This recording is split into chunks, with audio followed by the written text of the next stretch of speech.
Greetings. This is Brene Bradley again. I'm your host of Me and My Bible. That's my YouTube website. And this particular video is about building your own, or creating your own plan against racism. This is part 2. So part 1 goes through all of the preliminary things that I suggest that you do and kind of the background and all this. So this is part 2, and we're going to go straight into it. So where we are right now is the next part of building your own plan or creating your own personal plan against racism. So the first thing that I want you to do is to list all of the areas that concern you where racism might live. And I'm just going to put this up so that you can see it. Some people need a visual. So you want to make a list. You want to have a piece of paper, and I suggested that you have a paper and pen. So you want to just start listing all of the things that have been on your heart that relate to racism, that you see racism raises its ugly head. So that is definitely, at a time like this, police brutality. It could be criminal justice system. It could be voter suppression. It could be healthcare. That could be an issue for you where you see racism raises its ugly head.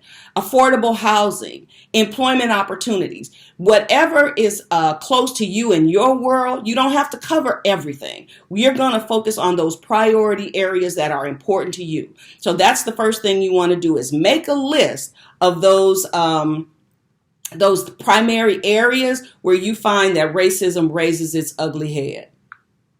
So that's the first thing. Now,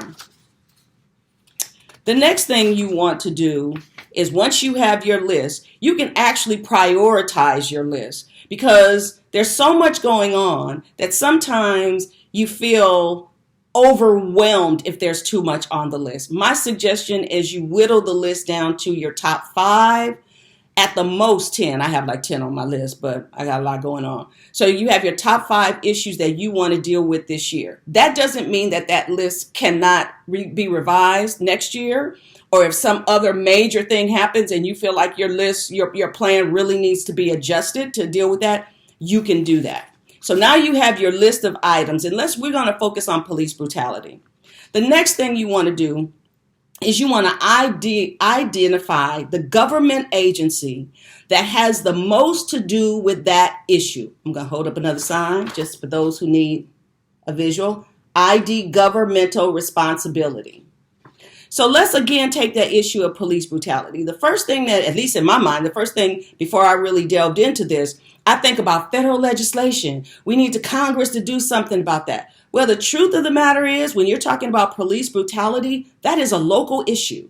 In case you hadn't really researched it, normally it is the mayor and the city council who are responsible for the police in your area. If you are in an unincorporated area, it might be the county commissioners who handle the sheriff's department.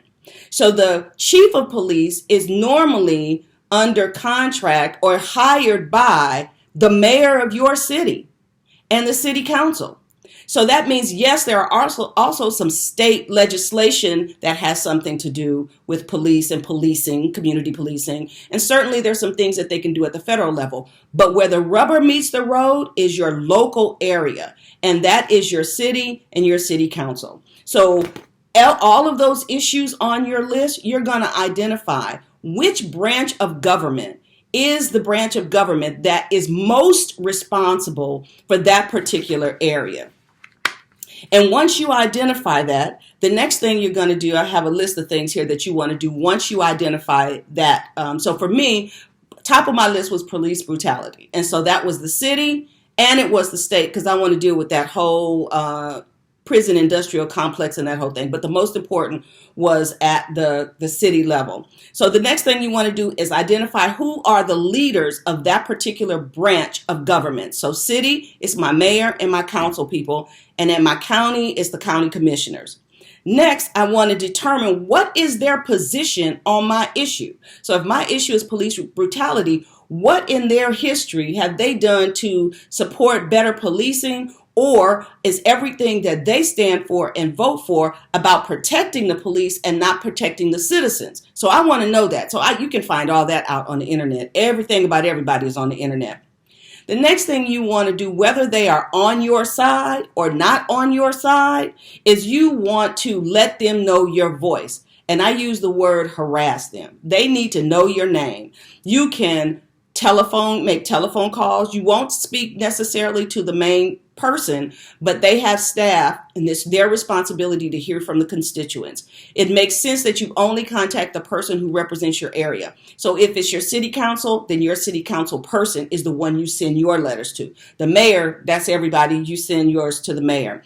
You can also go on their Facebook posts, because people don't like a whole lot of things going on their Facebook to make them look bad. You can also tweet information. You can even send a snail mail letter. You can also email. Now, one of the things, I have a friend who was an elected official, and they said a lot of times what happens is they get so many emails that they don't necessarily kind of get to all of them. But people actually read snail mail because that's not the major communication form anymore. And so therefore they are apt to look at that. So you just want to make sure that you are constantly letting your elected official know your perspective on that particular issue. And then what you want to do, here's where leveraging, and now you're leveraging your voice, because if other people are saying the same thing, let's say you are of one political party and your elected official is of another political party, and you think, well, they're not going to listen to me because I'm a whatever that is. Well, if everybody starts who believes what you believe and has the common mind that you have, starts to communicate with that elected official, and they begin to see that their constituents no longer believe what they used to believe, and now there is a new voice being heard, they want to know that information. And then here's another thing that you can do in terms of leveraging resources. Find organizations that support elected officials and put your dollars and cents and time into those organizations so that you can leverage. Let's say you have $5 that you want to spend for elections, if that's what you want to do. Well, if you take your $5 and put it in an organization, or you can make it directly to the elected official, but if you want to support the organizations and leverage your money with other money, so your 5 becomes 10, 15, 20 with other people who have a like mind, that is another good way to apply positive pressure to your elected officials. Now, believe me, there are other special interests out there. That is what they do. They put their money where their mouth is. If they want an elected official to vote for whatever their cause is, they put money towards that. We don't have hundreds of thousands or millions of dollars to do that. I certainly don't. And so what I do is I put my money, I put it in a bucket with other people's money who believes in and who stands for what I stand for, so that I can leverage my resources. And then above all things, I vote accordingly. So you have to, once you identify your elected officials who has something to do with your issue. Remember, the issue we're talking about right now is police brutality. We decided that it was the city government. We know it's the mayor and the city council. And then I come up with a plan and I write out exactly what I'm going to do in terms of emails, in terms of when there's no shelter in place, then I might go to meetings and make a comment.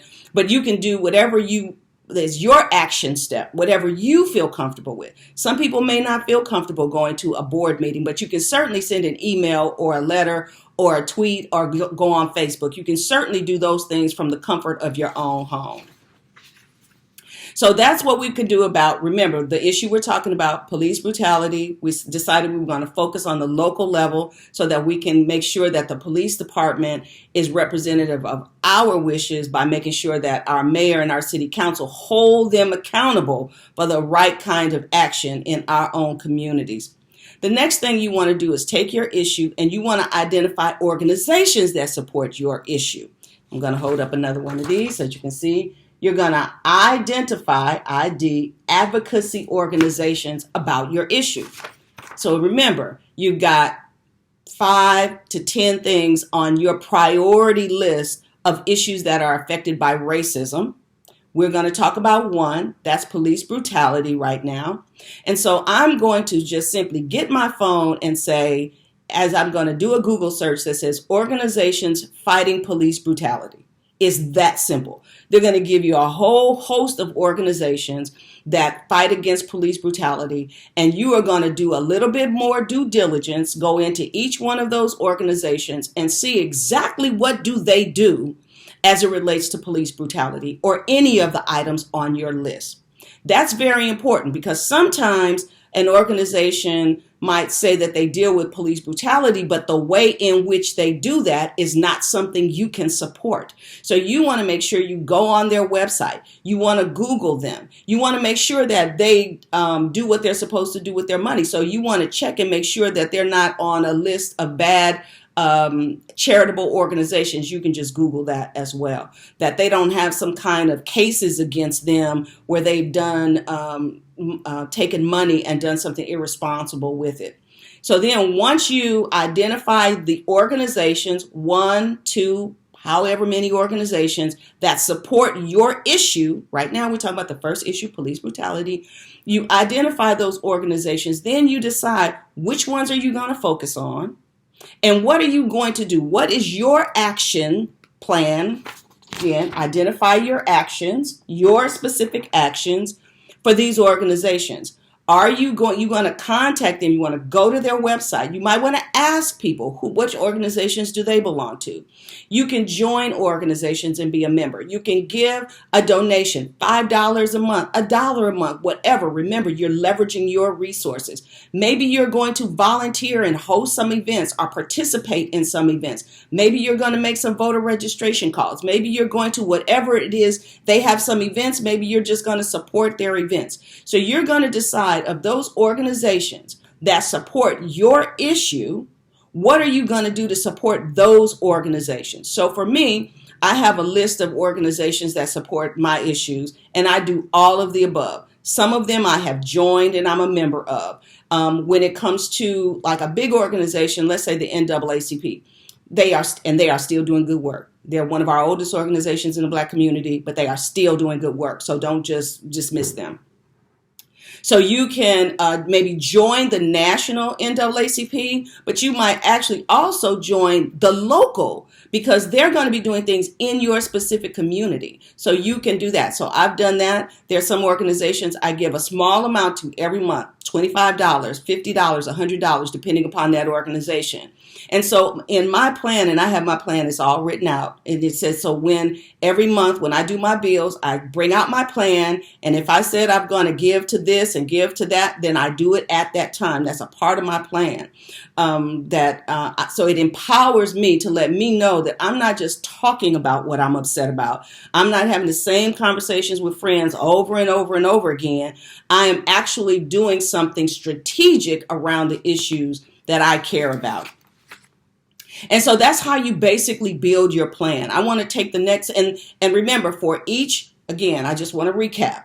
You identify your priority issues in your life that you believe racism has affected. You make your list. You identify the governmental entity that is most responsible for that area. And then you come up with a plan for how you are going to make your voice heard to those elected officials that are over that particular issue for all of the issues that you care about.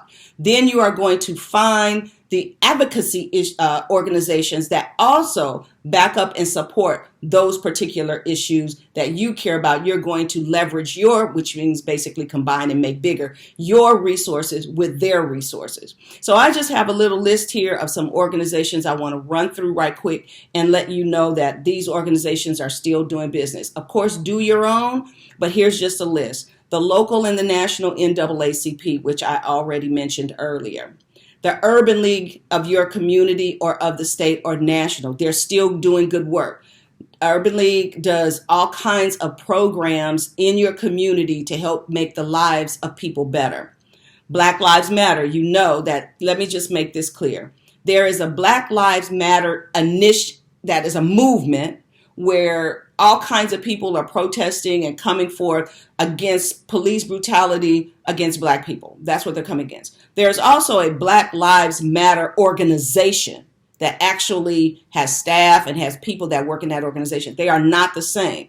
The message is similar, but they're not the same. So don't get that confused. That's another organization. Southern Poverty Law Center, they're always doing things around injustice and justice and taking the legal route. Grassroots Law Project, that's another organization that's taking legal action on behalf of under people who are, the oppressed. The bail project, that's a very important one. So people go to jail all the time, or they are held in containment until their trial, and because they don't have money for bail. And they haven't even been charged with anything, but they might spend weeks, months in jail, sometimes years in jail, waiting for their trial just because they don't have money for bail. You can give to them, and they actually have a process by which they get cash bail for people who are nonviolent crimes. So you can look into that. The League of Women Voters, voting right.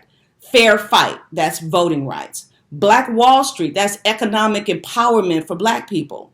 And My Black Receipt, that's another economic empowerment for Black people. Entrepreneurship, owning your own business, spending money in the Black communities to support the Black community. So those are just a few organizations, and there's tons of others. Don't get overwhelmed by there being so much of so many things. Use your plan to narrow in on those organizations that support the issue that are important to you as it relates to racism. So that's it in a nutshell. I do want to just make some final points. That number one, we want to make sure that we always pray. Those of us who, because it wasn't just for Christians, but for those of us who are Christians, we know that we need God on our side during times like this, and we need to make sure that the heart of God is in everything that we do. So we want to pray throughout. We want to continue to revise this plan at least annually, because sometimes priorities change, and you want it to be a living document, not just something that you did one time. And then you want to do everything in love. So with that, I just hope that this was informative. And if you have any questions, you can always reach me at Brene Bradley at yahoo.com, BreneBradley, yahoo.com. Take care.